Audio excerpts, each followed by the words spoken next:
안녕하세요. 오늘도 사연살롱을 찾아주셔서 감사합니다. 저는 올해 개원한 30대 후반 여성입니다. 저는 올해 개원도 하고 했으니 1년 연애에 종지부를 찍고 결혼 준비를 시작했는데요. 병원에서 프로포즈를 받았어요. 함께 일하는 간호사분들과 직원들의 축하를 받으며 세상에서 제일 행복한 여자가 된 것 같았어요.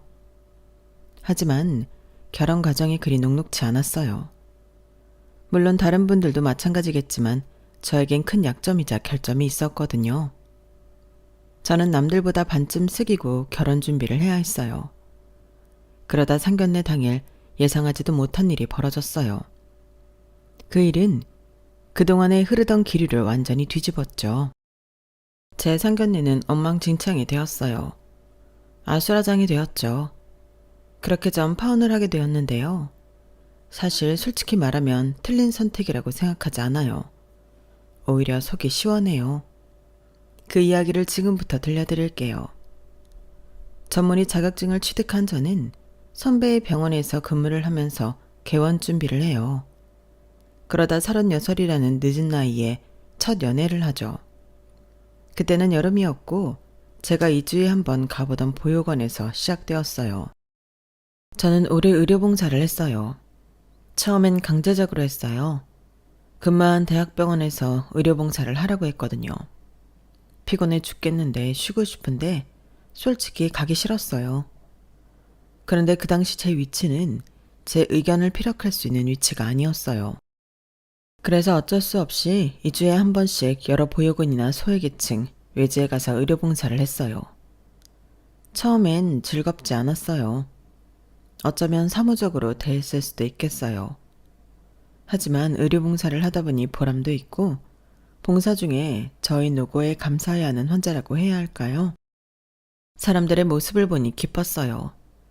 그래서 선배의 병원에서 근무를 할 때도 따로 의료봉사를 신청해 특정 보육원에 봉사를 갔어요. 그리고 거기서 예비 남편을 만났죠. 파혼했지만 편하게 예랑이라고 할게요. 예랑은 중학교 과학교사로 교육봉사를 했어요. 그런데 저와 처음 대화를 한 그날 통솔 인원이 부족해서 예랑도 사람들을 통솔하는 일을 했죠. 가까이 있진 않았지만 예랑의 인기척이 느껴졌어요. 힐끗힐끗 본 예랑은 성실하고 바른 사람처럼 느껴졌어요. 행색도 깔끔했고요. 물론 예랑을 그날 처음 본 것은 아니었죠. 보육원을 오가며 낯익은 얼굴이었어요. 그런데 한 번도 대화를 해본 적은 없었어요. 그날 처음 대화를 해봤죠. 식사 자리에서였어요. 보육원 직원들과 식사를 하고 있는데 예랑이 다가왔어요. 그리고 인사를 했죠. 그러자 보육원 직원 중 한 사람이 예랑을 소개해줬어요. 그때 이름과 직업을 알았죠. 그리고 보육원 직원이 예랑에게 저를 소개시켜줬어요. 그러자 예랑이 뭐라고 했는지 아세요? 아, 알고 있어요. 훌륭하신 분이잖아요. 능청스럽게 그렇게 말하더라고요. 그러더니 저희가 앉은 자리 옆에 앉아 식사를 했어요. 그러면서 자연스럽게 제 주위 사람들과 이야기를 하더라고요. 다른 분들은 선생님 다 아세요? 그럼요. 다들 다른 분야지만 담소도 나누고 그러죠. 선생님이 너무 딱딱하신 거라니까요. 보육원 직원이 그렇게 말하는데 머쓱하더라고요. 하지만 사실이 아닌 건 아니었어요. 저는 의료봉사 중에 사적인 대화는 거의 하지 않고 봉사에만 집중한 뒤에 시간이 끝나면 가거든요. 들어보니 다른 분들은 사무실에서 커피도 마시고 그런다고 하더라고요. 그런데 저는 괜히 그러면 봉사의 의미가 퇴색되는 것 같아서 그러지 않았어요. 아니에요. 봉사할 땐 봉사에 집중하는 게 좋죠. 안 그러면 의미가 퇴색되게 받아들여질 수도 있잖아요. 선생님이 잘하시는 거예요. 제가 속으로 변명처럼 그렇게 생각을 하고 있는데 예랑이 그러더라고요. 저는 깜짝 놀라서 예랑을 쳐다봤어요. 맞죠, 선생님? 저는 괜히 밥을 크게 우겨 넣었어요. 예랑은 솔직히 호감이 가는 인상의 성격이었어요. 예랑이 이야기하는 것을 들어보면 아이에 대한 애정이 남달라 보이더라고요. 아이를 소중하게 생각하면서 좋은 방향으로 인도하는 것에 대한 중요성을 강조했어요. 그리고 자기 일에 대한 교육자로서의 신념이 있었어요. 학생들의 성장과 발전을 돕겠다는 강한 의지가 있었죠. 거기다 얘랑에게는 자신도 학생들과 함께 성장하고 발전하겠다는 비전이 있었어요. 제가 그런 사람들을 좋아하거든요. 하지만 어디까지나 그건 인간적인 호감이었죠. 제가 36에 첫 연애를 했다고 했죠. 그래서 사람들은 제게 어떻게 그렇게 연애에 대해 관심이 없냐고 물어요. 연애를 하고 싶지 않냐고, 어떤 사람은 연애를 해야 한다고 강요하기도 했죠. 하지만 저는 연애를 하고자 하는 마음이 쉽게 들지 않았어요. 그렇게까지 된 이유는 일단 너무 바빴어요. 의사가 될 저에게도 의사가 된 저에게도 연애를 할 여유가 없었어요. 그리고 연애라는 게 저의 일과에 적합하지 않다고 느꼈어요. 사치이고 상대에게 피해를 줄 거라고 생각했죠. 그래서 저는 남자에게 인간적인 호감 그 이상을 느끼지 않아요. 게다가 얘랑은 저보다 2살이나 어렸어요. 어린 남자와의 연애는 생각도 해본 적도 없어요. 오히려 저는 듬직한 남자를 좋아해서 만난다면 영상을 만나고 싶다는 생각을 했죠. 그래서 얘랑을 보고 참 괜찮은 사람이구나까지만 생각하고 진도를 더 나가지 않았어요. 그런데 연하남의 질주에 속수무책이 되더라고요. 보육원 직원을 통해 통성명을 한 이후 얘랑은 제게 연락처를 달라고 했어요. 하지만 전 거절했죠. 그럴 필요가 없다고 생각해서였어요. 보육원에서 같이 봉사를, 그것도 다른 분야의 봉사를 하는 사람일 뿐이라고요. 그렇게 3달이 흘렀어요. 3달 동안 얘랑은 번호를 달라는 걸 거절당한 사람답지 않게 저에게 꾸준히 인사를 하고 날씨 이야기를 하고 대화를 시도했어요. 물론 매끄럽진 않았죠. 불편한 티도 냈던 것 같아요. 하지만 얘랑은 포기하지 않고 속히 말해 들이댔고요. 그리고 3달이 지나고 얘랑은 번호를 물어본 게 아니라 고백을 했어요. 진지하게 만나보고 싶다고요. 왜요? 저는 선생님을 알아가고 싶어요. 그거면 충분하지 않나요? 담백한 고백에 마음이 흔들렸으나 저는 여전히 제 생활이 연애에 적합하지 않다고 생각했어요. 그래서 제 생활에 대해 말했죠. 연애할 시간이 없다고요. 저 엄청 바빠요. 지금 개원 준비 때문에 봉사도 겨우 나오는걸요. 연애할 시간 없어요. 에이, 전쟁통에도 사랑은 피어나는데 너무 삭막하게 생각하지 마세요. 제가 선생님 생활에 걸리적거리면 알아서 포기할게요. 그렇다고 걸리적거린다뇨. 그럼 받아주시는 거죠? 저는 일단 대답을 피했어요. 그리고 집으로 들어왔죠. 참 많은 생각이 들었는데 제일 강하게 든 생각이 바로 이거예요. 제가 약점이자 결핍이 있다고 말씀드렸죠? 바로 그 부분인데요. 그 이야기를 하기 전에 제 친구 이야기를 먼저 할게요. 수년 전 제 친구가 남자친구와 이별을 했는데 그 이유가 제 친구의 집안 사정 때문이었어요. 제 친구가 재혼 가정이거든요. 5살 때 친부모가 이혼하고 엄마랑 살았는데 엄마가 제 친구가 18살 되던 해에 재혼을 해서 지금까지 살고 있어요. 그런데 그 집안 사정을 남자친구 부모님이 알고 반대를 했다는 거예요. 아르바이트 하는데 찾아와서는 엄마 팔자 물려받게 되어 있다는 둥, 결혼할 때 누구누구 앉힐 거냐는 둥, 고래고래 소리를 지르면서 그런 소리를 하더라. 내가 무슨 지금 당장 걔랑 결혼한다고 한 것도 아닌데 오버도 그런 오버가 없지. 그런데 나 엄청 상처받았어. 이렇게 헤어지는 거. 나 너무 억울해. 억울할 만하지. 그래서 준찬이는 정말 너랑 헤어진대? 아직까지 연락 없어. 이렇게 연락 안 하면 정말 쫑인 거지 뭐. 그런데 웃기잖아. 재혼한 게 뭐라고. 너처럼 부모가 없는 것도 아니고 버린 것도 아니고. 어? 맞잖아. 나 그래도 새아빠지만 우리 아빠 존경하고 고마워해. 새아빠라고 생각하지만 새아빠도 아빠잖아. 나 새아빠도 우리 아빠라고 생각해. 그런데 뭐가 문제야? 아니, 그럼 나는 뭐 연애도 못하고 결혼도 못한다는 거야? 좀 그렇지. 너야말로 결혼식 때 누구누구 앉힐 건데? 할아버지? 할아버지 돌아가시면? 공석으로 있는 거 그거 참 별로지 않아? 하객들한테 한눈에 가정사 다 밝히는 거잖아. 나는 너 연애 안 한 거 이해해. 나 같아도 연애 못할 것 같아. 그 순간 다른 친구들과 함께 이야기의 주제는 그 친구의 이별 이야기가 아닌 제 가정사로 변해갔고, 제 가정사를 모르던 친구들도 제 가정사를 알게 되었죠. 그리고 그 친구의 말에 다들 동의하는 듯 했어요. 부정하는 친구는 없었거든요. 맞아요. 저는 버려진 아이예요. 저는 지금까지 외할아버지가 키워주셨는데 외할아버지가 직접 제게 말해준 건 아니고, 제 삼촌이 말하기를 제 친모는 저를 16살에 낳고 도망갔어요. 임신 사실은 외할아버지도 삼촌도 몰랐다고 해요. 제 친모가 임신 사실을 철저하게 숨겼고 몰래 출산을 하고서 새벽에 저를 문 앞에 두고 도망갔어요. 잘 키워달라고 미안하다고 적힌 쪽지가 있어 겨우 친모의 딸인 줄 알았죠. 뜻밖의 존재에 외할아버지도 삼촌도 당황했어요. 처음엔 외할아버지가 저를 보육원에 맡기려고 했어요. 그러다 가는 길에 돌아오셨어요. 사람이 할 짓이 아니라고 생각했던 거예요. 그렇게 외할아버지가 저를 키워주셨어요. 제가 버려졌을 때 외할머니는 살아계시지 않았어요.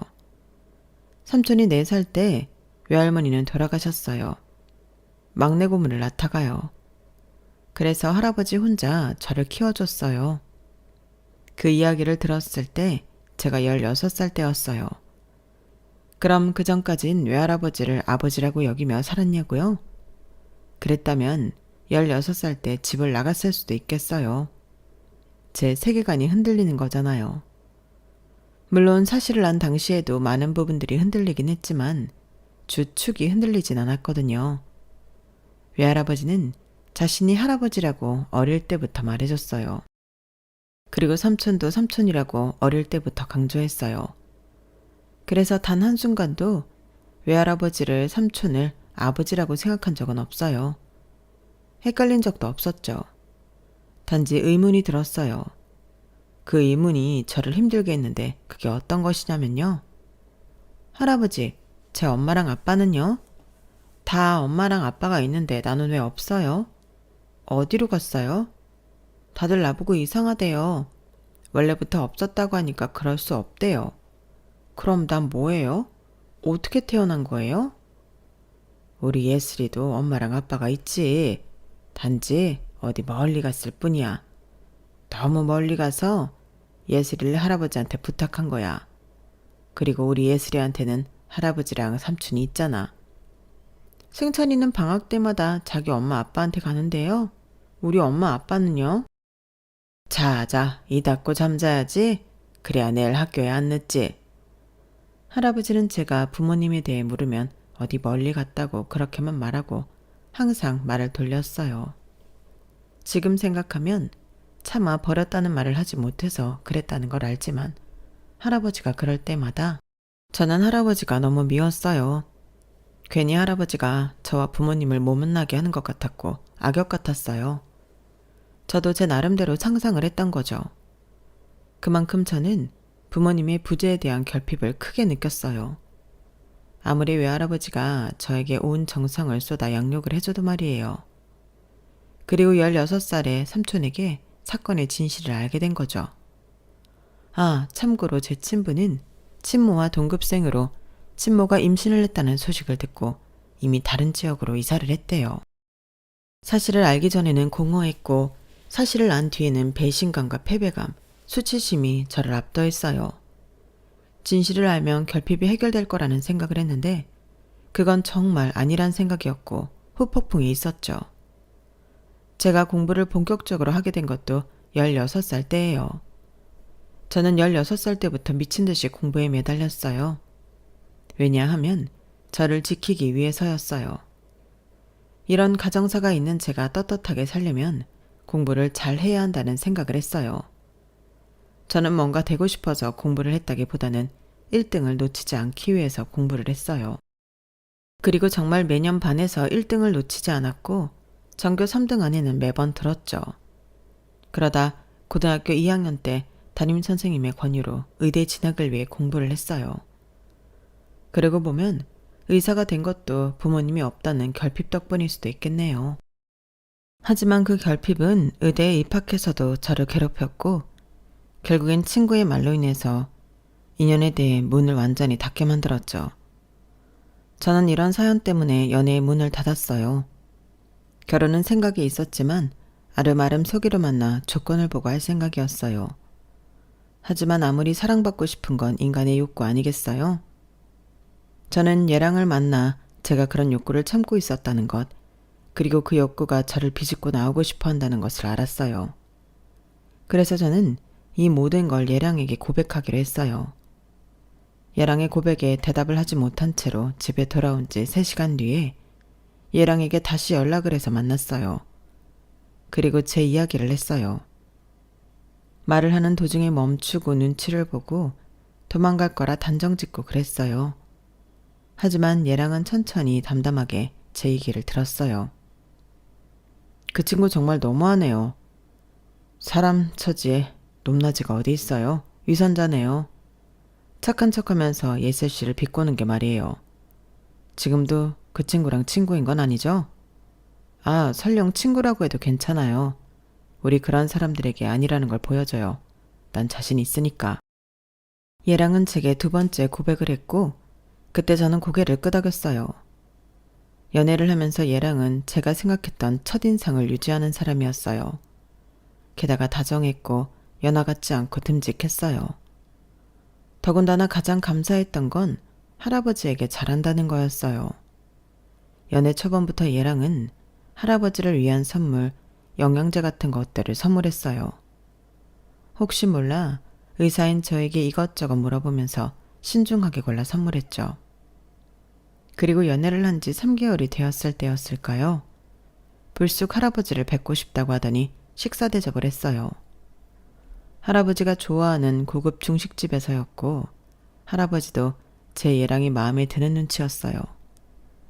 그렇게 몇 번 식사를 하다 할아버지가 얘랑을 저희 집에 초대했는데 바리바리 선물을 들고 오기도 했고 맛있게 식사를 하고 전구가 나갔는데 곧장 사와서 갈아주기도 했어요. 그리고 얘랑은 저의 일과를 존중했어요. 선배의 병원에서 일할 때 간혹 야간 진료도 있고 주말에도 진료가 있는데 이해해줬고요. 저는 퇴근하고 나면 방전이 되는 스타일이라 쉬고 싶은 날이 있는데 그렇게 한다고 저를 미워하거나 서운해하지도 않았어요. 게다가 개원 준비로 바쁠 때는 함께 이것저것을 가지며 도와주고 같이 고민해주고 해결해주기도 했어요. 제가 스트레스를 받으면 단 것을 왕창 사와 스트레스 관리도 해줬어요. 저는 개원을 하는데 얘랑의 도움이 컸다고 생각해요. 정말 머리 빠지지 않고 개원했거든요. 그래서 개원을 한 뒤에 병원에서 프로포즈를 받고 고민 없이 승낙했어요. 저는 거의 100% 확신했어요. 얘랑은 제 곁에서 좋은 남편이자 아빠가 될 수 있다고요.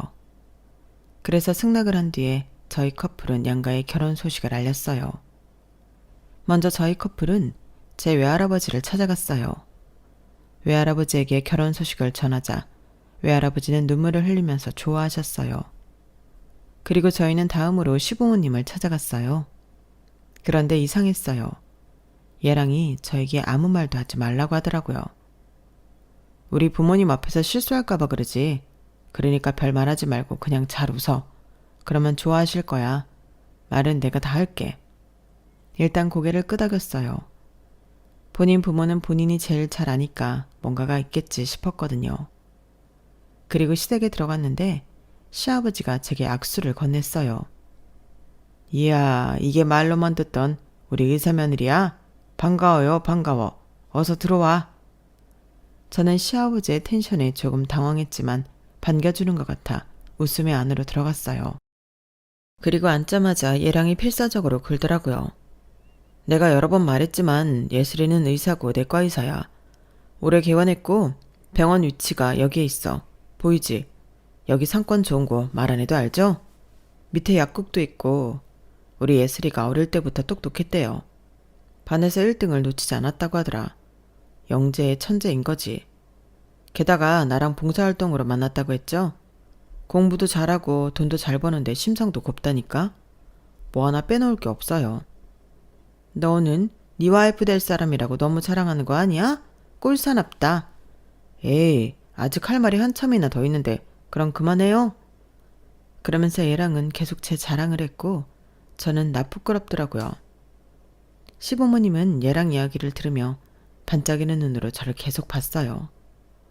아무튼 우리 예슬이는 이런 사람이니까 결혼 허락할 거죠? 결혼을 허락하고 말고가 어딨어. 둘이 좋다는데 하는 거지. 그래서 결혼 날짜는 언제쯤으로 생각하는데? 아직 날짜는 안 잡았는데 엄마가 아는 데 있으니까 좋은 날로 잡아줘요. 아, 그럴까?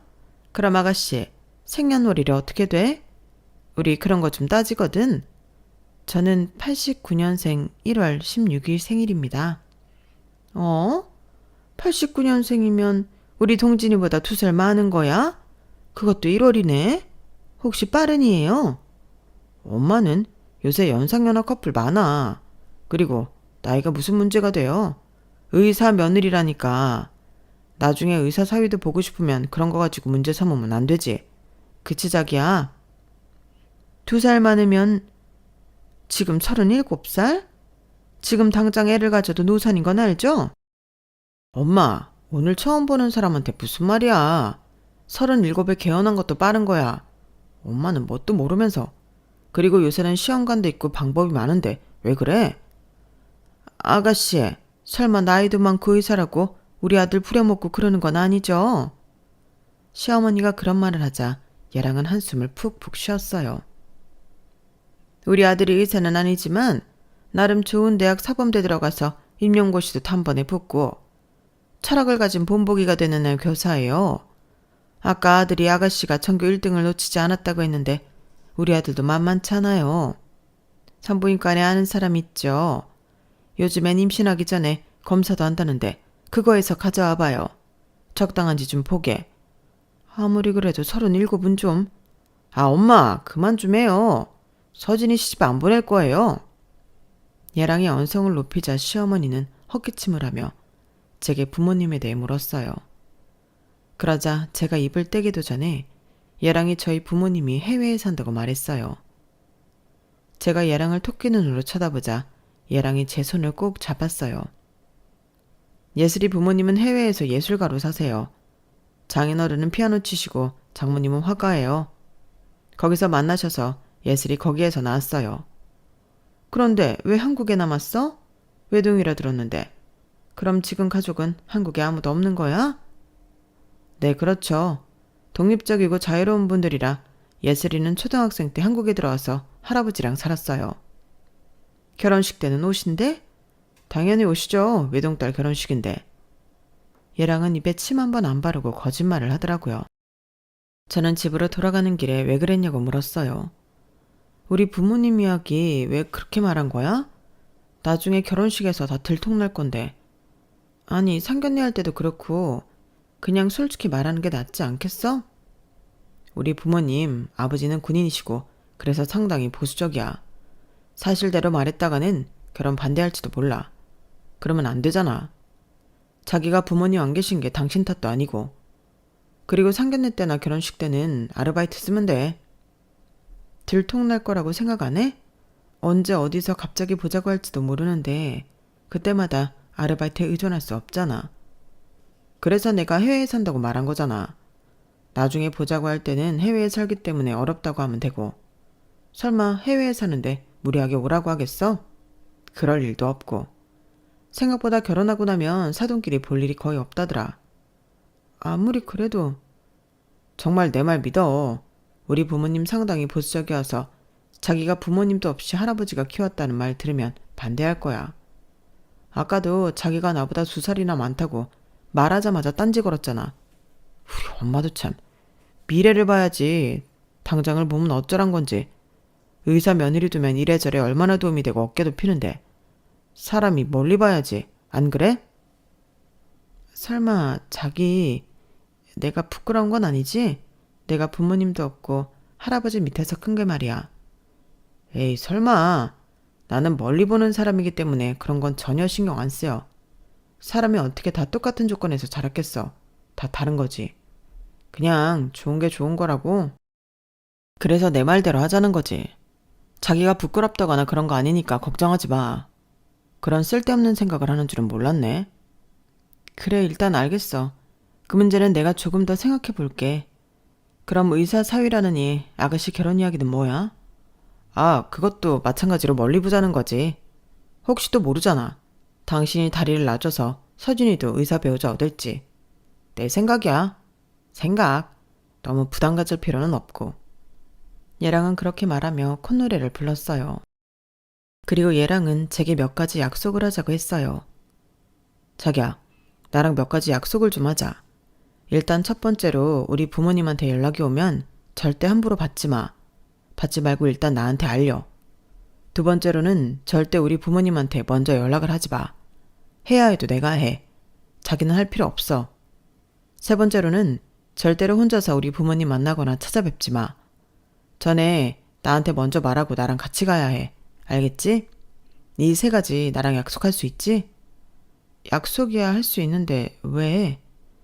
내 기우이긴 한데 일단 우리 부모님이 오늘처럼 자기한테 쓸데없는 말 할까봐 그렇고 다음은 우리 결혼해야 하잖아. 문제를 애초에 만들지 않으려고 그러는 거지. 그러니까 꼭 지켜줘. 저는 얘랑의 부탁이라고 할까요? 아니면 명령이라고 할까요? 그런 약속이 저를 위한 거라고 생각했어요. 조금 극단적이긴 했지만 열심히 중간 역할을 하려는 거라고 생각했죠. 그런데 결혼 허락을 받은 날 이후 시어머니에게 전화가 온 적이 있어요.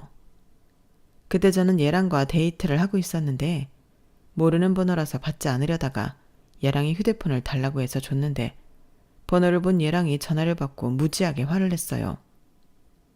내가 하지 말라고 했죠? 아들 결혼 망치려고 그래요? 조금 과장되고 극단적인 얘랑의 반응에 저는 당황했어요. 전화를 끊은 얘랑에게 저는 그렇게까지 해야 하냐고 물었어요.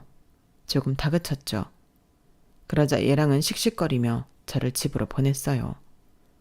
얘랑은 저를 데려다주고 곧장 시댁으로 간 것 같았어요. 저는 걱정이 되어서 2시간쯤 뒤에 얘랑에게 전화를 했는데 얘랑은 괜찮으니까 신경 쓰지 말라고 하더라고요. 하지만 저는 무척 신경이 쓰였어요. 그리고 얘랑의 극단적인 태도가 영 아니라고 생각했죠. 이렇게 가다간 고부 사이를 틀어놓을 거라고 생각했어요. 그래서 며칠 뒤에 시어머니를 만났어요. 시어머니와 조용한 카페에서 만났는데 시어머니는 결혼 날짜를 대충 정했다는 말을 하다가 저희 부모님에 대해 물었어요. 초등학생 때 한국에 왔다고 들었는데 그렇게 된 이유가 있니? 아니 결혼을 하는데 중요한 문제는 아니지만 뭔가 나는 그게 참 걸려서. 나도 엄마라 엄마의 마음을 잘 아는데 아무리 아이가 적응을 못해도 자기 품에서 키우고 싶지 혼자서 다른 나라에 살게끔 하기가 쉽지 않을 것 같거든. 다른 문제가 있었던 거야? 시어머니가 그렇게 묻는데 저는 말문이 턱 막혔어요. 저는 고개를 푹 숙이고 손가락만 만지작거렸어요. 짧은 순간에 정말 많은 생각이 들었어요. 대략 이런 생각이었어요.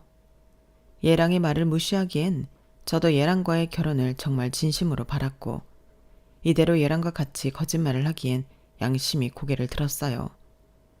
두 가지 자아가 충돌하면서 저는 얼굴이 화끈거렸어요. 그리고 결국 저는 사실을 말하기로 했죠. 거짓말은 또 다른 거짓말을 낳을 것이고 그럼 저는 영영 시댁과 편안해질 수 없을 테니까요.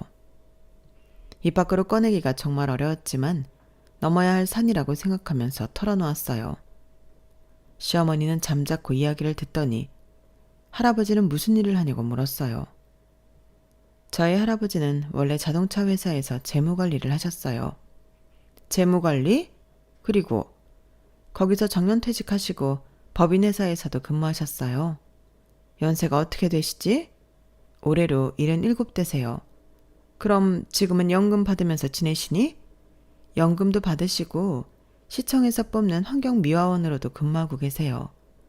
워낙 쉬는 걸 못하세요. 조금이라도 부지런히 움직이려고 하시거든요. 담뱃값이라도 벌겠다고 하시고 계세요.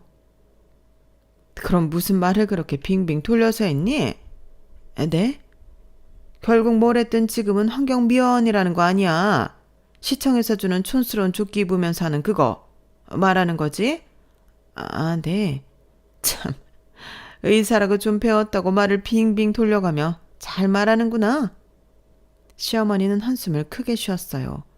그리고 테이블에 놓인 결혼 날짜가 적힌 종이를 가방에 넣었어요. 그러니까 결국 너는 해외에서 예술을 하는 자유로운 부모의 딸이 아니라 미혼모의 딸인 거고, 엄마도 아빠고 도망가고 없고 외할아버지가 쭉 키워줬는데 그 외할아버지는 지금 환경미화원을 한다는 거지? 네. 이래서 우리 동진이가 너한테 전화도 하지 말고 만나지도 말라고 했구나. 이런 비밀이 있어서. 더 말할 것도 없다. 이 결혼은 없던 일로 하자. 아무리 네가 의사고 개혼을 했다고 해도 이렇게 근본 없는 사람이랑 내 아들을 결혼시킬 수는 없어. 내 아들이 뭐가 모자라고 뭐가 부족해서 부모도 없는 너 같은 애를 만나겠니? 그리고 사돈이 청소부인 건 좀 그렇잖아. 아무리 네가 의사라고 해도 말이야. 같은 동네 주민인데 청소하는 걸 마주치는 상상만 해도 지금부터 내가 머리가 아프다. 그리고 내가 사돈을 주변에 뭐라고 설명해야 하니? 담뱃값이라도 벌려고 그 일을 한다고? 의사라고 꼴에 자존심 부리는 거니? 정말 우습다. 자동차 회사 재무관리했다는 것도 거짓말 아니야? 그거 확실하니? 서류나 증거 같은 거 나한테 보여줄 수 있어? 나는 네가 네 부모에 대해서도 거짓말을 해서 도통 믿을 수가 없다. 그러니까 이 결혼 관둬. 어머님, 하지만 저 정말 열심히 살았고 바르게 살았어요. 한 점 부끄러움 없이 살았어요. 비록 저는 제 부모님이 누군지도 모르지만 외할아버지가 두 분의 빈자리를 완벽하게 채워주셨어요. 그래? 그럼 거짓말은 왜 했니? 그건 동진 씨가. 우리 아들 핑계는 왜 대? 너 정말 웃긴다. 지금 내 앞에서 두 손 싹싹 빌어도 모자랄 판에? 정말 죄송해요. 죄송합니다. 하지만 정말 저 부족함 없이 자랐어요. 그리고 저희 외할아버지 자동차 회사 재무관리하신 거 맞고 법인회사에 다니신 것도 맞아요. 서류를 뽑아드릴 수 있다면 뽑아드릴게요. 그리고 지금 환경미화원으로 일하시는 건 정말 담뱃값 벌려고 한다고 했어요. 그럼 고작 담뱃값 벌려고 하는 거니 그만두라고 할 수 있어? 네? 결혼하고 싶으면 그만두라고 해. 하나밖에 없는, 둘도 있는지 모르지만 손녀 결혼시키고 싶으면 말이야. 그건 제가 마음대로 할 수 없어요, 어머님. 그럼 결혼 관둬. 이대로 결혼하면 내가 쪽팔려서 얼굴을 들고 다닐 수가 없으니까. 시어머니는 그렇게 말하고 카페를 떠났어요. 저는 울다가 집으로 돌아갔죠. 그리고 예랑이 찾아왔어요. 예랑은 저에게 막 화를 냈죠. 결혼을 안 하고 싶은 거야? 그 이야기를 왜 한 건데? 대체 생각이 있는 거야, 없는 거야? 지금 우리 엄마뿐만 아니라 아버지도 서진이도 결혼 반대하고 난리도 아니야. 할아버지가 청소부인 건 왜 말했는데? 그 머리로 어떻게 의사가 된 거야? 거짓말을 할 수는 없잖아. 그렇게 결혼할 수는 없잖아. 그렇게라도 해야 결혼을 하지. 뭐 대단한 일이라고, 뭐 대단한 업적이라고 그걸 말해. 이제부터 조용히 있어. 가만히. 사고치지 말라고. 내가 어떻게든 상견례 때 우리 엄마 아빠 모시고 갈 테니까 이제 더는 사고치지 마. 알겠어? 얘랑은 그렇게 말하고 돌아갔고 일주일이 지나 상견례 날짜가 다가왔어요. 저는 일주일 전에 있었던 일을 외할아버지에게 말하지 않고 상견례 당일 약속된 장소에서 만나자고 말했죠. 제가 그날 병원을 열어야 해서 할아버지를 모시고 갈 수 없었거든요. 그렇게 상견례 당일이 되었어요. 할아버지는 조금 늦으셨고 예랑을 포함한 시댁 식구들은 모두 모였어요. 분위기는 예상한 것처럼 좋지 않았어요. 시댁 식구들이 속닥이면서 빈정거렸거든요. 재산보다 중요한 게 집안 분위기인데 부모도 없는 집안에서 뭘 배웠겠냐고. 안 그래요? 할아버지는 할아버지일 뿐이야. 자식 키우는데 부모의 역할이 얼마나 중요한데. 게다가 어찌되었든 청소부라는 거잖아. 아이고 동네 창피해서. 언니, 그러면 언니는 가진 게 의사라는 타이틀밖에 없는데 시집 올 때 뭐 해올 거예요? 집? 차? 가구? 가전?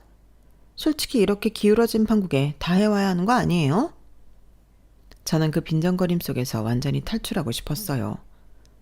멀미를 한 것처럼 속이 좋지 않았죠. 그래서 잠시 자리를 비우려고 일어나는데 할아버지가 도착했어요. 아유, 늦어서 죄송합니다. 오래 기다리셨죠? 오면서 차가 막혀서요. 주말이라 다들 나들이를 가는지. 상황을 모르는 할아버지는 순박하고 해맑게 장소로 왔어요. 저는 악몽이 시작될 것을 예감하고 눈을 질끈 감았어요. 그런데 시댁 식구들이 할아버지의 얼굴을 보고 화들짝 놀라는 거예요. 그리고 할아버지도 어? 하며 시댁 식구들을 아는 눈치였죠. 그리고 시댁 식구들은 모두 얼굴이 붉어진 채로 딱만 봤어요. 시아버지는 아무 말도 못하고 시어머니와 시누이는 나가자고 시아버지를 설득했어요.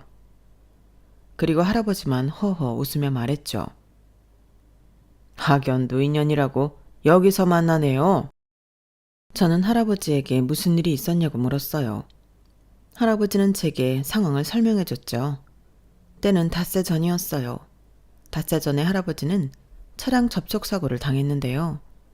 주차된 할아버지의 차를 박은 건 초보 운전자인 시누이였어요. 시누이는 저와 할아버지가 사는 아파트에 살고 있는 친구의 집에 놀러 왔었죠. 놀다가 집에 가려고 차를 빼는데 우당탕탕 옆차를 박은 거예요.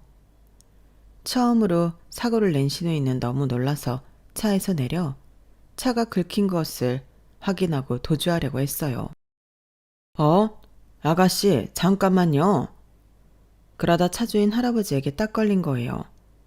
할아버지가 차를 박았으면 연락을 해야지 이렇게 가면 뺑소니라고 설명했어요. 아니 뭐 이 차주 되세요? 남일인데 그냥 가시죠. 시누이가 뻔뻔하게 나오자 할아버지는 자기가 차주라고 이 번호로 전화해보라고 했어요. 그러니 차주가 맞거든요.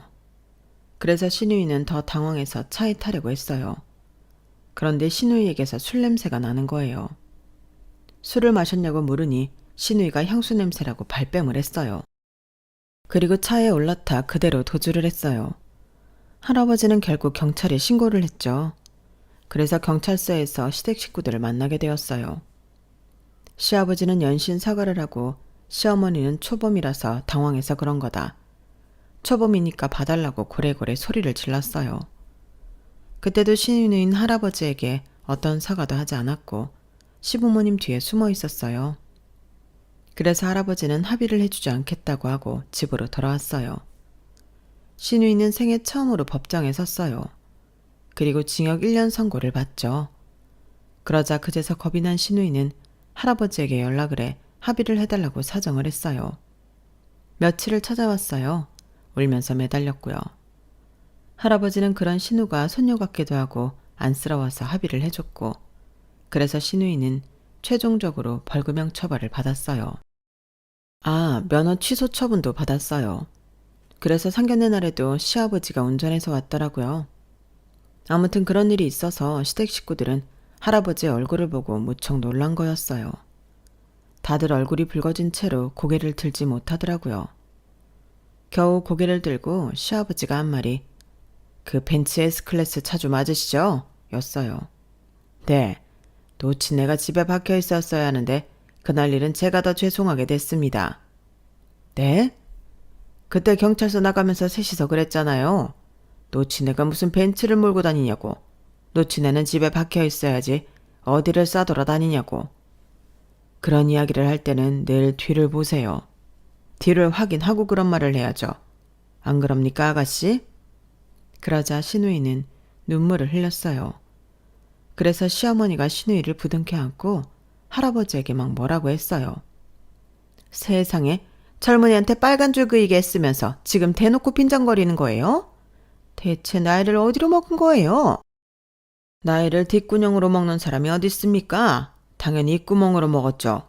그리고 제가 빨간 줄 그이게 했습니까? 그댁 따님이 운전은 별나게 그것도 음주한 죄죠. 그래도 전 안쓰러워서 합의해 줬습니다. 그럼 감사하게 생각해야지. 지금 어디서 큰 소리입니까? 아무리 그래도요. 얘가 얼마나 놀랐으면 그대로 정신없이 집으로 왔겠냐고요. 얘가 얼마나 연약한 앤데 그깟 합의가 뭐라고. 저희 애는 빨간 줄 두고 있고 면허 정지까지 받았다고요. 젊은 사람 인체 망쳐놓은 거라고요. 우리 애 지금 무서워서 다시 면허 딸 생각도 못하고 있어요. 그리고 쓸데없이 보험비만 올랐고요. 참, 그리고 어째서 황병위험 부주에 청소부 주제에 벤츠를 몰고 다니죠? 제가 그랬잖아요. 저희 할아버지 담뱃값이라도 벌려고 환경미화원으로 일하고 있다고요. 그게 정말 맞는 말이에요. 저희 할아버지 그 일 안 한다고 생활에 문제가 되거나 그러지 않아요. 사실 저희 할아버지는 장남 장손으로 땅 2필지를 유산으로 물려받았어요. 2피치의 땅은 농지였고 할아버지는 팔지 않고 월세로 임대했어요. 그리고 거기서 받은 월세로 저를 공부시킨 거나 다름이 없었죠. 그런데 10년 전 그 땅 중 한 필이 도로를 낸다고 수용되었어요. 그래서 할아버지는 보상금을 받았죠. 그 보상금으로 일단 저희 식구는 이사를 했어요. 그 전까지는 엘리베이터도 없는 4층짜리 빌라에서 살고 있었거든요. 저희는 새 아파트로 이사를 했어요. 그리고 할아버지는 3층짜리 건물을 샀어요. 그리고 그 당시 차가 퍼져서 차를 사야 했는데 삼촌의 권유로 벤츠 S클래스를 샀고요. 그러면서 할아버지는 법인회사에서 일을 그만두고 2년 동안 쉬었어요. 건물을 관리하며 월세로 먹고 살았죠. 그리고 2년 뒤에 할아버지는 좀이 쑤신다며 일을 알아보더니 환경미화원 일을 시작했어요. 내 담뱃값이라도 벌어야지 안 되겠다. 할아버지는 정말 그렇게 말했어요. 그리고 할아버지가 환경미화원 일을 한 지 4년 뒤에 할아버지의 남은 땅 한 필이 아파트가 지어진다고 수용되었어요. 할아버지는 분양권을 받으셨고 그 아파트를 저에게 주겠다고 약속했어요. 지금이 아니더라도 나중에 시집을 가면 들고 가라고 하면서 말이에요. 저는 처음엔 그냥 뭣도 모르고 할아버지에게 고맙다는 말만 했는데 나중에 제가 할아버지 건물에서 병원을 차리게 된다는 걸 알았더라면 아파트는 안 받았을 거예요. 그리고 올해가 그 아파트에 입주할 수 있는 해였어요. 제가 얘랑이랑 올해 결혼 날짜를 잡았잖아요. 솔직히 운명이 아닌가 이런 생각도 했어요. 하지만 집을 해가겠다는 사실을 얘랑에게도 시댁에도 하지 않았어요. 왠지 뇌물 같아서요. 결혼이 완전히 진행되면 선물처럼 말할 생각이었죠. 그런데 일이 꼬여버렸네요. 상견례는 서로에 대한 비난으로 엉망진창이 되어버렸거든요. 할아버지는 결국 자리에서 일어났어요. 이야기 잘 들었습니다. 피차 서로 불편하니 결혼 이야기는 없던 걸로 하죠. 그래요. 누가 아쉬운 줄 알고? 그렇게 모두 자리에서 일어나려고 하는데 얘랑이 할아버지 앞에 서더니 냅다 무릎을 꿇는 거예요. 할아버님, 죄송합니다. 이게 다 저의 모자람입니다. 제발 한 번만 기회를 주세요. 동진아, 너 뭐 하는 거야? 당장 일어나지 못해? 미쳤나 봐. 시어머니가 얘랑을 일으키려고 했지만 얘랑은 일어나지 않았어요. 그러면서 이내 시어머니에게 화를 냈죠. 내가 여기까지 오려고 얼마나 애를 썼는데 다들 날 도와주지는 못할 망정 이게 뭐예요? 여자가 무슨 죄 하나니?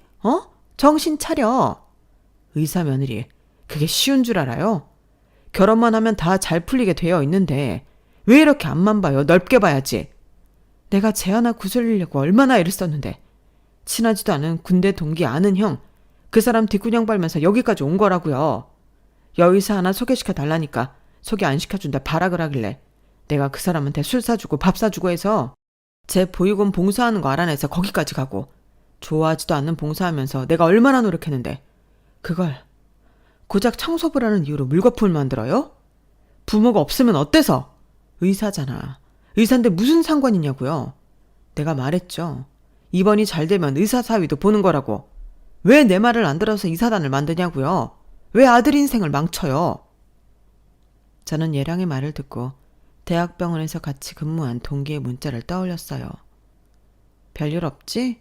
무슨 일 있으면 나한테 말해. 통 연락이 없다가 온 연락이라 의문스러웠는데 얘랑의 말을 들으니 얘랑이 말한 그 사람이 그 동기 같더군요. 저는 얘랑이 저에게 의도적으로 접근을 했다는 충격에서 헤어나올 수 없었어요. 그럼 다 거짓말이었다는 거야? 보육원에서 봉사하던 것도 순박하던 그 말들과 행동들도? 예슬아, 다시 생각해. 의사 배우자로 교사도 나쁘지 않아. 다들 선호하는 배우자감이라고. 우리가 만난 시간이 다 목적이 있던 거였어? 너무 나쁘게만 생각하지 마. 우리는 정말 좋은 부부가 될 거야. 다시는 보지 말자. 정말 최악이야. 저는 할아버지를 이끌고 상견례 자리에서 나와 파혼을 했어요. 한동안 저는 비실비실 맥이 빠진 채 돌아다녔지만 그는 온전한 저를 받아들이지 못했다는 사실, 그건 사랑이 아니었다는 것만 생각하며 회복했어요. 그리고 저는 지금 성실하게 병원을 운영하고 있어요. 얘랑은 계속 연락이 오길래 휴대폰 번호를 바꿨어요. 그리고 번호를 바꾸기 전에 마지막으로 문자를 보냈죠. 너 같은 속물은 필요 없어. 그리고 이번 주 일요일 저는 할아버지가 만들어준 선자리에 나갈 예정이에요. 이번에는 있는 그대로의 저를 사랑할 수 있는 사람을 만나려고요. 여러분들도 여러분들을 있는 그대로 사랑해주는 사람을 만나시길 바랍니다. 여기까지 제 사연이었습니다. 들어주셔서 감사합니다. 다들 항상 평안하시고 행복하세요. 여러분, 사연 댓글에 응원과 현명한 조언 부탁드려요. 좋아요와 구독은 저에게 큰 힘이 됩니다. 오늘도 좋은 일 가득하세요.